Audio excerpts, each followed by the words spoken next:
Everybody, this is Jackie Bolin from ESLspeaking.org. So today I'm going to talk about the top 5 ESL conversation activities for teenagers or adults. I know you probably want to avoid the same old boring things in your ESL conversation or speaking classes. I know that I do. I know that I get tired of talking about the weather or movies or hobbies or that kind of thing, and I'm pretty sure that students are the same. So here are some of my best ideas to make things a little bit more interesting and spice things up in your TEFL classes. All right, so the first activity is role plays. I love role plays because they're super practical and great for real life. So find out the needs of your students. Maybe it's for traveling, maybe they're studying to be nurses or doctors, or maybe they just are living in somewhere like Canada or the US and they need some confidence to go to a restaurant or go to a bank, etc. So whatever the needs are of your students, set up some role plays to help them build confidence and give them the skills and vocabulary they need to accomplish these tasks in real life. All right, the next one is just a minute. So this is better for intermediate or advanced level students. It's kind of like a Toastmaster style activity. So I write up a bunch of topics on the board, kind of just in random fashion, like hobbies, family, vacation, I don't know, etc. Yeah, students can even help you throw out some topics that they might want to talk about. Then I put students into groups of 4, and I scrunch up a paper ball and I have one of the students just throw it at the board, and then whatever topic it hits, the first student in that group has to talk for a minute about it without stopping. The other 3 students in the group have to listen carefully, and then they have to ask one follow-up question, 1 or 2 follow-up questions after that person is finished speaking. So this turns it from simply a speaking activity into a listening focused one as well, and helps students practice some follow-up questions, which is always useful.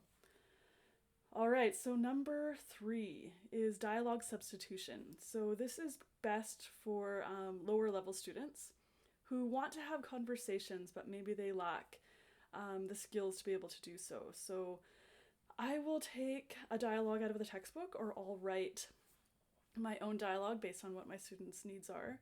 And then I'll take out some of the keywords and have a little word bank at the top. So this makes those reading dialogues in textbooks, students just blow through them without paying attention to what they're reading.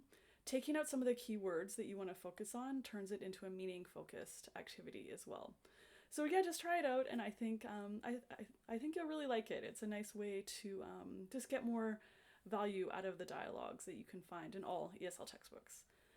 All right, number 4 is the expert. So this is good for more advanced level students. So I tell students to list 3 things that they know a lot about. It can be simple, like how to cook ramen noodles, or how to hit a baseball, how to optimize their cell phone storage space. I don't know, just whatever. It could be like anything quite simple.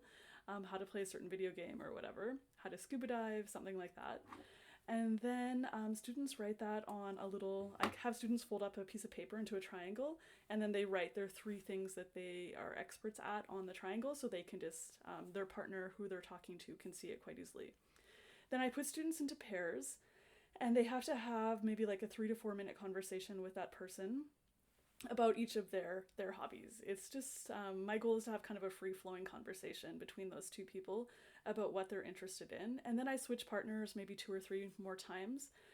It's a really nice icebreaker activity for higher level students, and it really helps students get to know each other kind of on a bit more of a deeper level. All right, finally, find something in common. So this is a bit of a mixer activity. So it's ideal as an icebreaker at the beginning of the semester. So all the students stand up, and they need a pen and a piece of paper, and they have to mingle with their classmates, asking them some questions or just talking to them to find out something they have in common.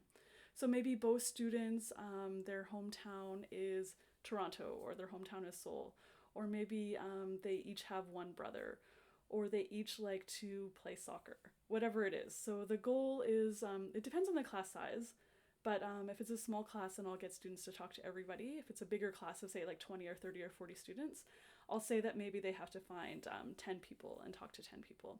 So they write down their name and then the little fact that is in common.